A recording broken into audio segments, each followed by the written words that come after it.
এরপরে আমরা যে টেস্ট নিয়ে কথা বলবো এটাকে বলা হয় ইসিজি বা ইলেকট্রোকার্ডিওগ্রাম। তো এটি খুব কমন একটা টেস্ট। বাংলাদেশের অলমোস্ট সব কয়টা ডায়াগনস্টিক সেন্টারে আপনারা এই টেস্টটা করতে পারবেন।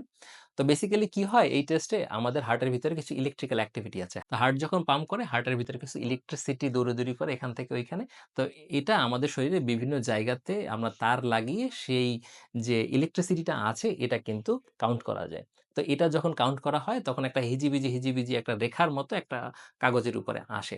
তো এই আমাদের এই মেডিকেল সায়েন্স আপনারা দেখেন যে এটা কত ইন্টারেস্টিং যে হিজিবিজি যে দাগগুলো, সেই দাগগুলো কিরকম আছে এগুলো দেখে কিন্তু হার্টের কি অবস্থা এটা কিন্তু ডাক্তাররা বলে দিতে পারেন। ইসিজি দেখে বোঝা যায় যে হার্ট কতবার পাম্প করতেছে, রেগুলারলি পাম্প করতেছে কিনা নাকি ইরেগুলারলি পাম্প করতেছে।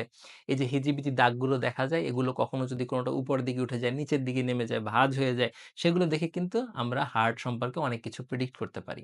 এসটি ডিপ্রেশন বা এসটি সেগমেন্ট অ্যাবনরমালিটি বলে একটা কথা আছে। এটা যদি থাকে তাহলে কিন্তু আপনাদের হার্ট অ্যাটাকের রিস্ক প্রায় ২ থেকে ৩ গুণ বেড়ে যেতে পারে।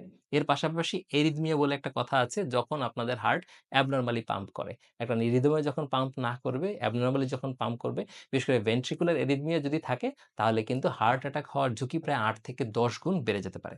এই টেস্টটাকে যদি আমরা রেটিং করতে যাই তাহলে এর প্রেডিক্টিভ ভ্যালু হচ্ছে 3 স্টার, অ্যাক্সেসিবিলিটি এবং প্রাইস হচ্ছে 5 স্টার এবং এর স্ক্রিনিং টেস্ট হিসেবে এর ভ্যালু হচ্ছে 4 স্টার।